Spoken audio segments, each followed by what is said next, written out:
பர்திமேயு சுவிசேஷ ஊழியங்கள் வழங்கும் நற்செய்தி நேரம். தேவ செய்தி பாஸ்டர் ஆர். அகஸ்டின். இந்த நாளில் உங்களோடு நான் பேசி வருகிறேன். ஆண்டவருடைய ராஜ்யத்திற்கு போவதற்கு நாமும் தகுதி பெற வேண்டும், பிறரை தகுதிப்படுத்த வேண்டும்.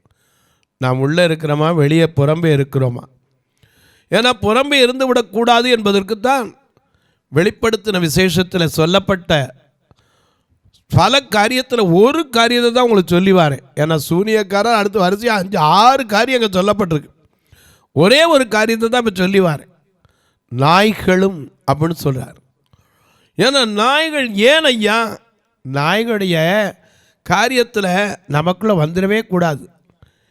ஏன்னா நம்முடைய அனுபவத்தில் சில காரியங்கள் வந்துவிடக்கூடாது என்பதுக்கு தான் ஆண்டவர் நமக்கு அழகாக எழுதி வச்சிருக்கார். உங்களுடைய வேதாகமத்தை எங்கே இருந்தாலும் தேடி கையில் எடுத்து நீதிமொழிகளின் புஸ்தகம் 26வது அதிகாரம் 17வது வசனத்தை, நீதிமொழிகள் 26:17 எல்லாரும் கையில் எடுத்து வச்சுக்கிறீங்களா?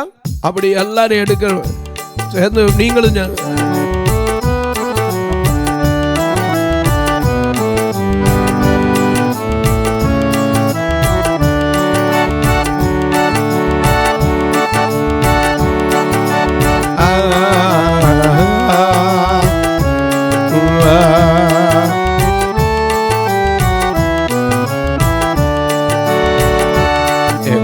காலத்திலும் எந்த நேரத்திலும் நன்றியாய் உம்மை நான் துதிப்பேன்.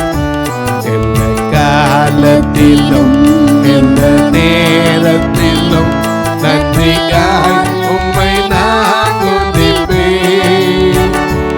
எதுவே உம்மை நான் துதிப்பேன், துதிப்பேன். எந்த வேளையிலும் இயேசுவே உம்மை நான் துதிப்பேன், துதிப்பேன். எந்த வேளையிலும்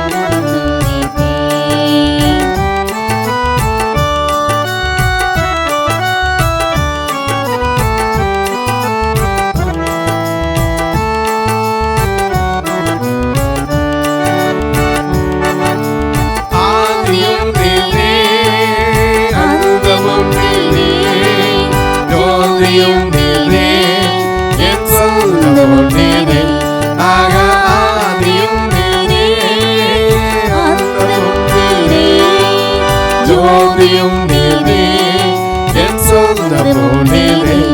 எந்த காலத்திலும் எந்த நேரத்திலும் நன்றியாய் உம்மை நான் துதிப்பேன்.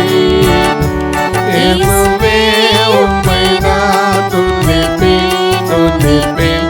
எந்த வேளையிலும் துதிப்பேன். இயேசுவே உம்மை நான் துதிப்பேன், துதிப்பேன். எந்த வேளையிலும் துதிப்பேன். வாழ்விலும் நீரே, தாழ்விலும் நீரே, பாதையில் நீரே, என் பாதையில் நீரே. வாழ்விலும் நீரே, தாழ்விலும் நீரே, பாதையில் நீரே, என் பாதையில் நீரே. எந்த காலத்திலும் எந்த நேரத்திலும் நன்றியாய் உம்மை நான் துதிப்பேன். இயேசுவே உம்மை நான் துதிப்பேன், எந்த வேளையிலும் துதிப்பேன். இயேசுவே உம்மை நான் துதிப்பேன், துதிப்பேன். எந்த வேளையிலும் துதிப்பேன். எல்லாம் எடுத்திருப்பீங்க. நீதிமொழிகள் 26:17 வாசிக்க. வழி போகையில் நல்ல கவனிங்க. சாதாரண வழியிலே போகையில் தனக்கடாத வழக்கில் தலையிடுகிறவன் நல்ல கவனிங்க, தேவையில்லாத காரியத்தில் தலையிடுற ஒரு மனுஷனுக்கு என்ன பேர் தெரியுமா? நாயை காதை பிடித்திழுக்கிறவனை போல் இருக்கிறான். ரொம்ப அழகா சொல்லியிருக்கார். வழியில் நம்ம பாட்டில் போயிட்டு இருக்கும்போது நம்ம கடாத வழக்கில் என்ன செய்யக்கூடாது? தலையிடக்கூடாது. உதாரணமாக அவனுக்கு ஒன்று சொல்லுவேன். நான் படிக்கும்போது என் கூட ஒரு நண்பர் இருந்தார். அவர் பேர் சொல்லக்கூடாது, ஏன்னா பேர் சொல்கிறது நல்லதில்லை. நான் அப்போ கல்லூரியில் படித்து கொண்டிருந்தேன். படித்து கொண்டிருக்கும்போது அவர் என்ன செய்வார், என்னை, அவர் ஒரு அரசு அதிகாரி, அரசு பணிக்கு போகிறவர். போகும்போது ஒரு உதவி என்ன செய்வார், காலேஜுக்கு வாசலில் இறக்கி விட்டு போவார். நான் அப்போ மதுரை கல்லூரியில், அதாவது பாலிடெக்னிக் ஆப்போசிட்டில் இருக்குது மதுரை கல்லூரி, அங்கே படித்து கொண்டு வந்தேன். அங்கே தான் ஆங்கில இலக்கியம் அங்கே தான் படித்தேன். அப்படி படித்து கொண்டு இருக்கிற நாட்கள் அவர் என்ன செய்வார், காலேஜுக்கு போகும்போது நான் வயா கொண்டு விட்டு போகிறேன், வேலைக்கு போகிறேன்ல, அப்படி இறக்கி விட்டு போகிறேன் பார். சில நேரம் அது எனக்கு உதவி, மறக்க முடியாது நன்மை. ஏன்னா போகிற வழியில் பஸ்ஸில் இறங்கி ரோட்டை கிராஸ் பண்ணி சிரமப்படாமல் அவர் கரெக்டாக கேட்டுக்கிட்ட கொண்டாந்து விடுவார். நல்லவர். ஆனால் ஒரு நாள் இப்படி அநேக நாட்கள், ஏன்னா நான் யூஜி பிஜி அங்கே தான் இருந்தேன், அதனால் கொண்டு வந்து விட்டு வந்தார். யூஜி படிக்கிற காலத்தில் நடந்ததை சொல்கிறேன், அண்டர் கிராஜுவேட்டில். அப்படி படிச்சுக்கிட்டு இருக்கும்போது ஒரு நாள் என்னை காலையில் வந்து கூப்பிட்டார். என்ன காலேஜ் பரோட்டாச்சார்? நான் ஆமாண்ணே. பாபா உன்னை கொண்டு விட்டு போகிறேன்னார். வார வழியில் திருநகர்லேருந்து நானும் அவரும் வந்து கொண்டிருந்தோம். திருப்பரங்குன்றம் மதுரையில், அது பக்கத்தில் ஒரு மதகு தண்ணீர் நிற்க வைப்போம், அதில் பெண்கள்லாம் துவைச்சிக்கிட்டு இருந்தாங்க. துவைச்சிக்கிட்டு இருந்த மதகில் இவரும் வந்துக்கிட்டு இருந்தவங்கள அண்ணே அண்ணே கொஞ்சம் நில்லுங்கன்னாங்க. இவர் நின்னார். தப்பில்லை, பெண்கள் கூப்பிட்டா பதில் சொல்லணும் என்னன்னு. அவங்க சொன்னாங்க, ஏதோ காலில் தட்டுப்படுதுனே, என்னன்னு தெரில, வந்து பாருங்கண்ணா. அவங்க குளிச்சுக்கிட்டு இருந்தாங்க, துவைச்சிக்கிட்டு இருந்தாங்க. இவர் டியூட்டிக்கு போகிறவர். நான் சொன்னேன், அதுக்குன்னு அவங்க யாராவது பெண்களே பார்க்க சொல்லுங்கள், பெண்கள் குளிக்கிற இடத்துக்கு நம்ம ஏன் போய் இறங்குவானே, வேண்டாம் வாங்க போவோன்னே. அவர் சொன்னார், யோ கொஞ்சம் கூட மனிதாபிமானம்லாம் பேசுகிறிய, பாவம் பெண்கள் கூப்பிட்றாங்க, என்ன உதவி பண்ண வேண்டாமான்னார். சரி ஏதோ நல்லது தானே போகிறாருன்னு நானும் விட்டுட்டு இறங்கிட்டேன். உள்ளே போய் இவர் அந்த குளத்துக்குள்ளே காலை விட்டு அலசினார். கடையில் ஒரு பாடி தலைமுடி காலில் சிக்கி ஒரு பெண் போனால் மேலே வந்துடுச்சு. அவ்வளோதான். எல்லாரும் பயந்து, ஐயோ யாரோ கொண்டு வச்சுருக்கா. உடனே இவங்க சொன்னாங்க, இவர் சொன்னார், வாங்கம்மா போலீஸ் அதில் இப்படி ஒன்று கிடக்குன்னு போய் சொல்லிடுவோம். அண்ணே நீங்கள் போங்க, முன்னாடி போங்க, நாங்கள் எல்லோரும் பின்னாடி வாரோன்னாங்க. போய் துணியை வச்சுட்டு வாரோன்னாங்க. ஒருத்தருமே என்ன செய்யலை, வரவே இல்லை. இவர் ஸ்டேஷனுக்கு போனார். கடைசியில் அங்கே போனவர் அவங்க உட்கார வச்சுட்டு என்னையை அனுப்பிட்டாங்க. இவர் கேட்டார், என்னையா நான் கூட வந்து என்னை விட்டுட்டு போகிறேன்னாரு. சில நேரத்தில் நான் விட்டுட்டு தான்ப்பா போனேன், என்ன செய்யறதுன்னு விட்டுட்டு வந்தேன். ஆனால் அவர் ஒரு தவறும் செய்யலை. எனக்கு தெரிய ஆண்டவர் அறிவார், எந்த தவறும் செய்யலை. கூப்பிட்டதுக்கு உதவிக்காகத்தான் போனார். போனவருக்கு அது வழக்கு எப்படி வந்துச்சு தெரியுமா? உனக்கு எப்படி தெரியும்? நீ ஏன் அதுக்குள்ளே இறங்குன? நீ வேலைக்கு போகிறவ போக வேண்டியதானே, ஓம்பாட்டில் போக வேண்டியதானே, அதுக்குள்ளே உனக்கு என்ன வேலை? அப்போ நீ தான் அதை கொன்னியா? உனக்கு அவங்களுக்கு என்ன சம்மந்தம்? அப்பா, தேவையில்லாமல் கிட்டத்தட்ட 7-8 வருஷம் அந்த வழக்கில் அவதிப்பட்டார். சில நேரம் நமக்கு அடாத வழக்கில் என்ன செய்யக்கூடாது, தலையிடவே கூடாது. தலையிட்டா அது நம்மளை ஆண்டவர் ராஜ்யத்துக்கு மட்டுமில்லை, நம்மளை தள்ளி கொண்டாந்துடும், அவரை விட்டே பிரித்து கொண்டாந்துடும். அநேக நேரங்கள் இதை நம்ம அறிந்து கொள்ளலாம். அதுதான் இங்கே சொல்கிறாரு, வழியில் போகிறவன் என்ன செய்யணும், வழியில் அவன் பாட்டில் என்ன செய்யணும், போய்கிட்டே இருக்கணும். ஏன்னா வழியில் வாங்கும்போது நமக்கு முன்னாடி அவர் போகிறார், நாம் பின்னாடி போவோம். ஆண்டவர் பின்னாடி போயிட்டே நம்ம ஆட்டில் வழி நடத்தி போயிட்டே இருக்கணும். தனக்கு தேவையில்லாத வழக்கில் ஒரு நாள் என்ன செய்யக்கூடாது, தலையிடவே கூடாது. தேவையாக இருந்தால் தலையிடணும். ஒருத்தர் குத்துயிர் கொலையுமா கிடந்தான், தேவைப்பட்டுச்சு. லூக்கா 10ஆம் அதிகாரத்தில் நான் பார்க்குறோம், ஒரு மனுஷன் எருசலேம்லேருந்து எரிகோவுக்கு பயணம் போனான். அப்படி போகும்போது கள்வர் கையில் அகப்பட்டான். அவன் குத்துயிரும் கொலையுமா கிடந்தான். ஆனால் அந்த வழியாக ஒரு லேவியன் வந்தான். தலையிட்டானா? இல்லை. நிச்சயமாக செய்யணும், செய்ய வேண்டிய காரியம், ஆனால் தலையிடலையே. ஆசாரியன் வந்தான், அவன் தலையிட்டானா? ஆனால் நல்ல சமாரியன் தலையிட்டான். இன்றைக்கி நம்ம அந்த நல்ல சமாரியை குறித்து தியானிக்கிறோம். ஏன்னா அவன் காயம் கட்டினான், சுயவாகனத்தில் ஏற்றினான், சத்திரத்தில் கொண்டு சேர்த்தான், அவனுக்காக கடன் பட்டான். எனக்கு அன்பார்களே, நாம் இன்னைக்கு சில காரியங்களில் தலையிட வேண்டியது இருக்குது, தலையிடக்கூடாது இருக்குது.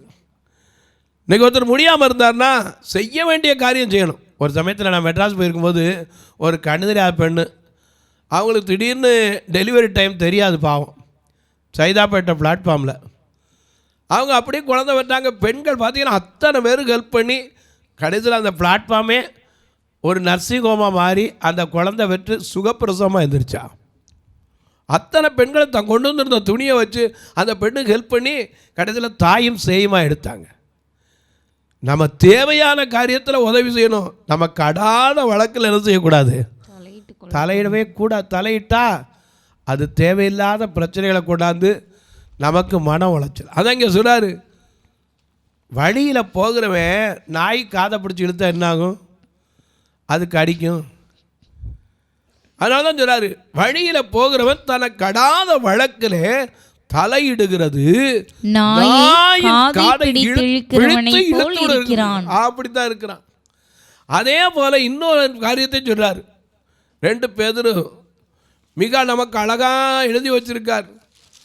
2ஆம் அதிகாரத்திலே 22ஆம் வசனத்தில் வாசிக்கிறோம், கழுவப்பட்ட பன்றி சேற்றிலே நாய் தான் கக்கினதை தின்னவும் கழுவப்பட்ட பன்றி சேற்றிலே புரளவும் திரும்பினது என்று சொல்லப்பட்ட மெய்யான் பழமொழியே அவர்களுக்கு சம்பவித்தது. நீதிமொழிகள் 26:11 என்ன வாசிக்கிறோம், நாயானது தான் கக்கினதை தின்னும்படி திரும்புவது போல மூடனும் தன் மூடத்தனத்திற்கு திரும்புகிறான். ஆமா, அதனால தான் ஆண்டவர் நமக்கு ஞானத்தை கொடுத்திருக்கார். என்ன செய்யணும் நாம கேட்கிறோம்ல, என்னது, எங்களுக்குள்ளே வாசம் செய்யும் ஆவி ஆண்டவரே, இந்நாளில் உம் சித்தம் போல் நடத்தி செல்லும் ஐயா. எங்களுக்குள்ளே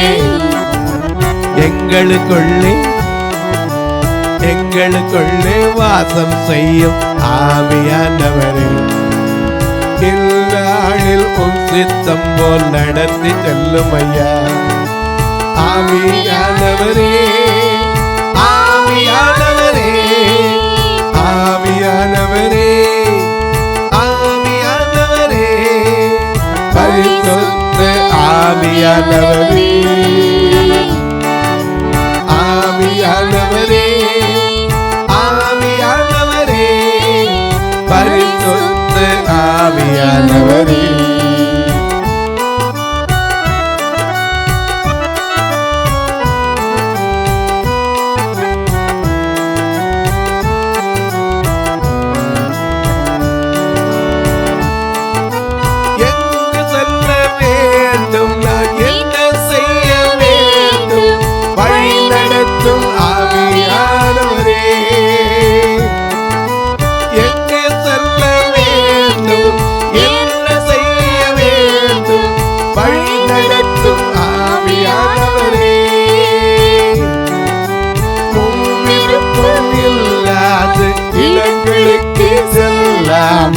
அடுத்து நிறுத்தும் ஆண்டவரே,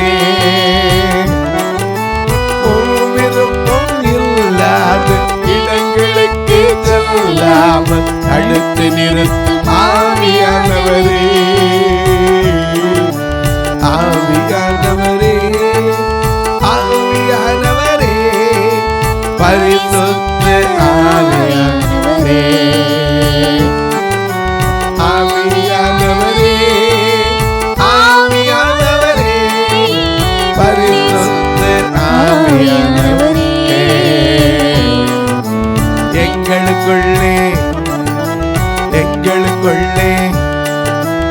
எங்களுக்குள்ளே வாசம் செய்யும் ஆவியானவரே, இந்நாளில் உம் சித்தம் போல் நடத்தி செல்லும் ஐயா.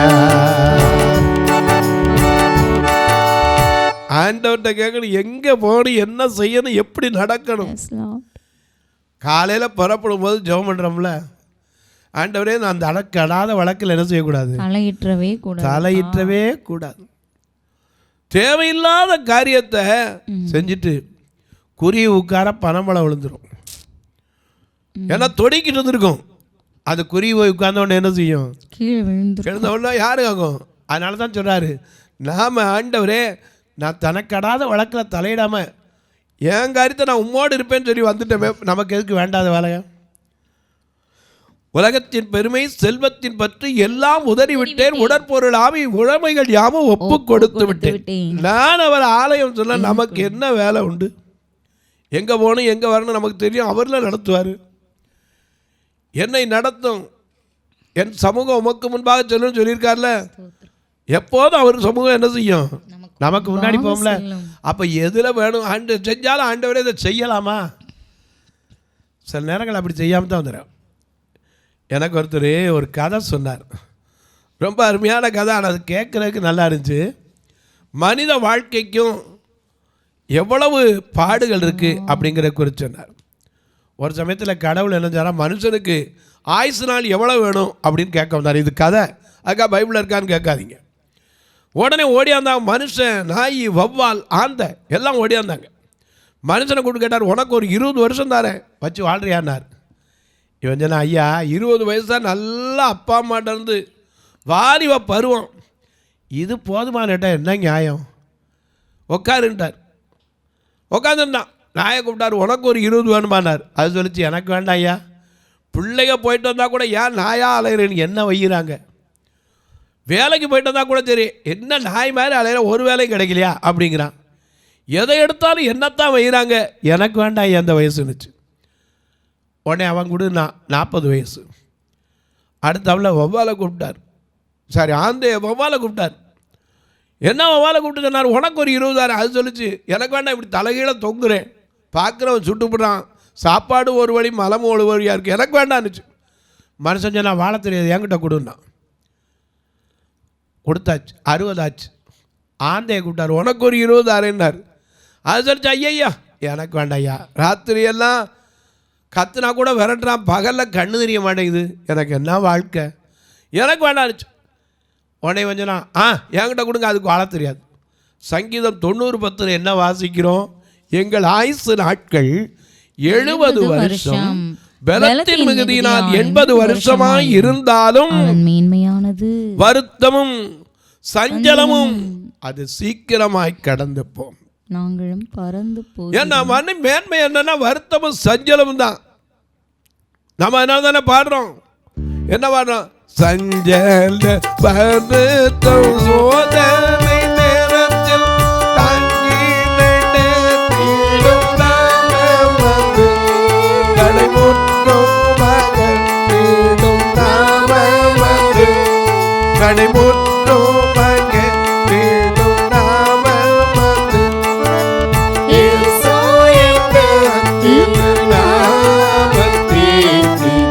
எப்போதும்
மனுஷ வாழ்க்கைங்கிறது 70 வருஷம், பலத்தின் மிகுதினால 80 வருஷம். இந்த 80 வருஷத்துலையும் மனுஷனுக்கு இயற்கையாக கொடுக்குற என்னது எவ்வளோ? 20 தான். நாயிட்ட கடை வாங்கினது எவ்வளவு? 20. வவால்கிட்ட கடை வாங்கினது 20. ஆந்தையிட்ட கடை வாங்கினது 20 தான். வாழ்க்கை போதுமானாராம். ஐயோ 10வது நான் போய் வாழ்ந்து வாருன்னார். வந்தான். 20 வயசு வரைக்கும் அப்பா அம்மாட்ட சந்தோஷம். 20க்கு பிறகு படித்து முடித்தாச்சு, ஒரு கால் கட்டு போடணும். அம்மா சொன்னாங்க, ஒரு கால் கட்டு போட்டால் சரியாரும்.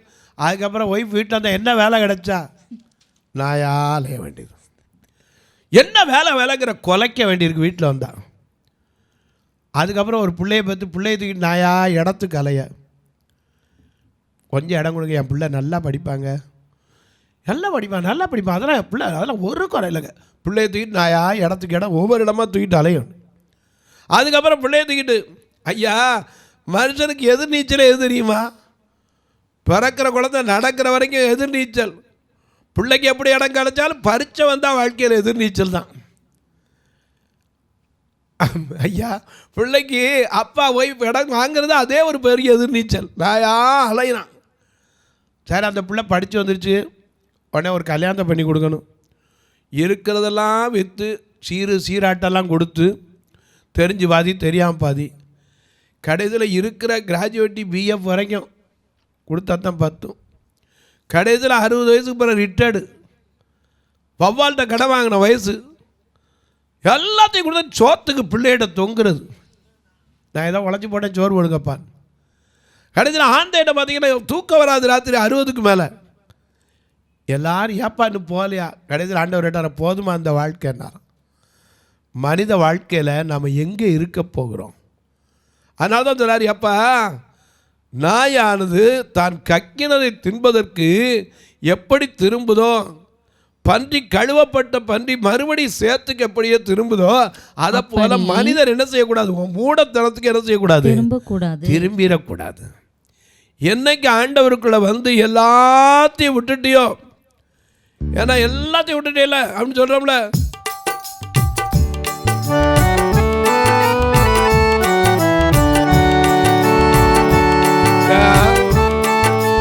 அழுக்கின் அசுத்தமெல்லாம் துளை மேலே, அழுக்கின் அசுத்தமெல்லாம் துளை மேலே, பாவ அழுக்கை நீக்கிய அருள் கொடுப்பேனே, பாவ அழுக்கை நீக்கிய அருள் கொடுப்பேனே.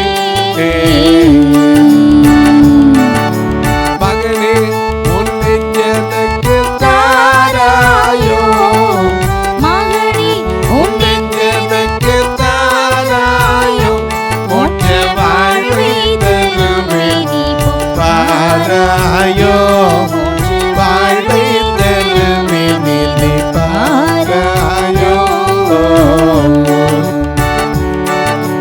உன் பாவம் முற்றும் பரிகரித்தேனே, உன் பாவம் முற்றும் பரிகரித்தேனே, அதை உண்மையாய் வசிக்க இடம் கொடுப்பேனே, அதை உண்மையாய் வசிக்க கொடுப்பேனே. மகனே உன் நெஞ்சத்துக்கு தாராயோ, மகளே உன் நெஞ்சத்துக்கு தாராயோ, மோட்ச வாழ்வை தருவே நீதும் பாராயோ, மோட்ச வாழ்வை தருவே நீதும் பாராயோ.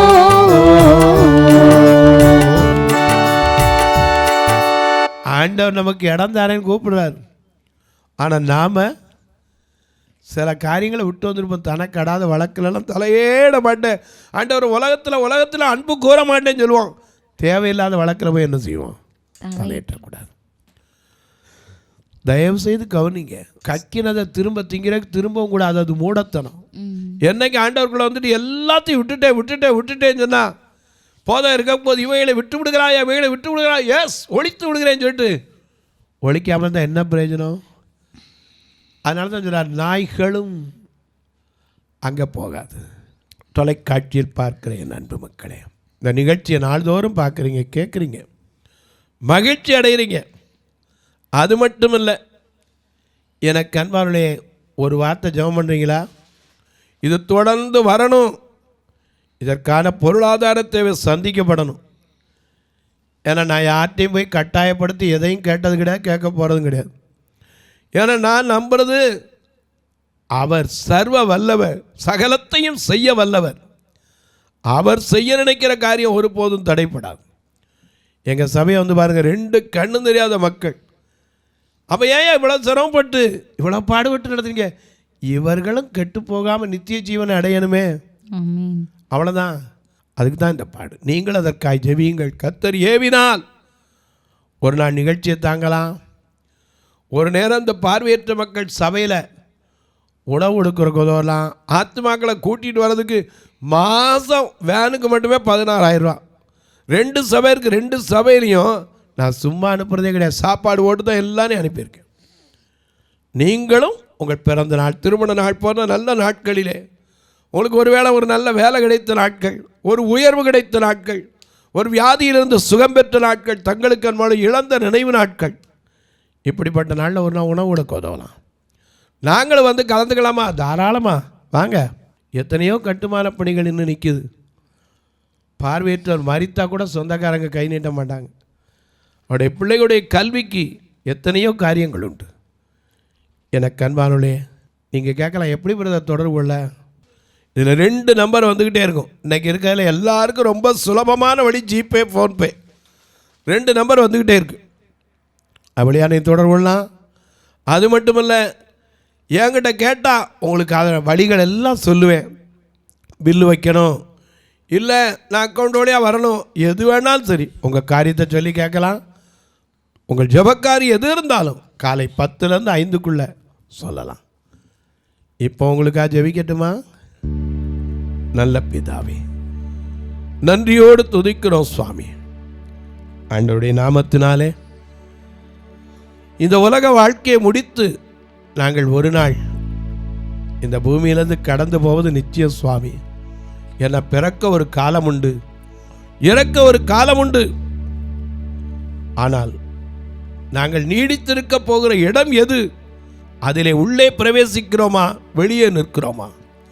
தாவீது சொன்னால், நான் கர்த்தருடைய வீட்டிலே நீடித்த நாட்களாய் நிலைத்திருப்பேன் என்றானே. அந்த நம்பிக்கையை நோக்கி ஓட என்னை எங்களை தகுதிப்படுத்தும். இந்த ஊழியத்தை தாங்குகிற, ஜெபிக்கிற, கொடுக்கிற எல்லா மக்களையும் ஆசீர்வதியும். பிறந்த நாள், திருமண நாளை நினைவு கூறுகிற மக்களுக்காய் ஜெபிக்கிறேன். பொதுவாய் அரசு தேர்வுக்கு ஆயத்தப்படுகிற ஒவ்வொரு பிள்ளைகளுக்காய் ஜெபிக்கிறேன். ஒவ்வொரு முதியோருக்காய் ஜெபிக்கிறேன். வியாதி படுக்கையில் இருப்போருக்காய் ஜெபிக்கிறேன். தீராத கடன் பாரத்தில் இருப்போருக்காய் ஜெபிக்கிறேன். எவ்வளவோ முயற்சித்து சுகவீனத்தில் படுத்த படுக்கையில் இருக்கிற மக்களுக்காய் ஜெபிக்கிறேன். பிறந்த நாள், திருமண நாளை நினைவு கூறுகிற மக்களுக்காய் ஜெபிக்கிறேன்.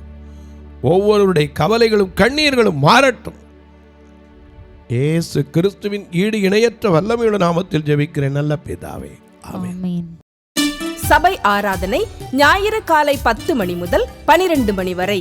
இடம் பர்திமேயு சுவிசேஷ ஆலயம், அன்னை சத்யா நகர், இளமனூர் அஞ்சல், சக்கிமங்கலம் வழி, மதுரை மாவட்டம்.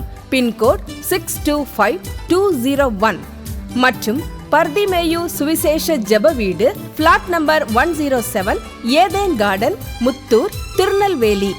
பின்கோட் 627011. சிறப்பு உபவாச கூட்டம் ஒவ்வொரு மாதமும் 2வது சனிக்கிழமை காலை 10 மணி முதல் 1 மணி வரை நாகர்கோவில் YMCA ஹாலில் வைத்து நடைபெறுகிறது. மற்றும் ஒவ்வொரு மாதமும் 4வது சனிக்கிழமை காலை 10 மணி முதல் 1 மணி வரை திருநெல்வேலி புதிய பேருந்து நிலையம் அருகில் உள்ள கிரேஸ் ஹாலில் வைத்து நடைபெறுகிறது. எங்கள் எல்லா ஆராதனைகளிலும் கலந்து கொண்டு தேவனை மகிமைப்படுத்த அன்பாய் அழைக்கிறோம். உங்கள் உதாரத்துவமான காணிக்கைகளினால் இவ்வூழியத்தை தாங்க விரும்பினால் R Augustine, account number 5021364331, IFSC code IDIB 000B066, Indian bank, BP குளம், Madurai. GPay number 9842181917, BGM ministries மற்றும் 9442559772, பிளைண்ட் மினிஸ்ட்ரீஸ் அகஸ்டின். உங்கள் தொடர்புக்கு பாஸ்டர் ஆர் அகஸ்டின், பர்திமேயு சுவிசேஷ ஊழியங்கள், நாகமலை, புதுக்கோட்டை, மதுரை 625019. தொலைபேசி எண்கள் 9842181917 மற்றும் 9442559772. கர்த்தர் தாமே உங்களை ஆசீர்வதிப்பாராக.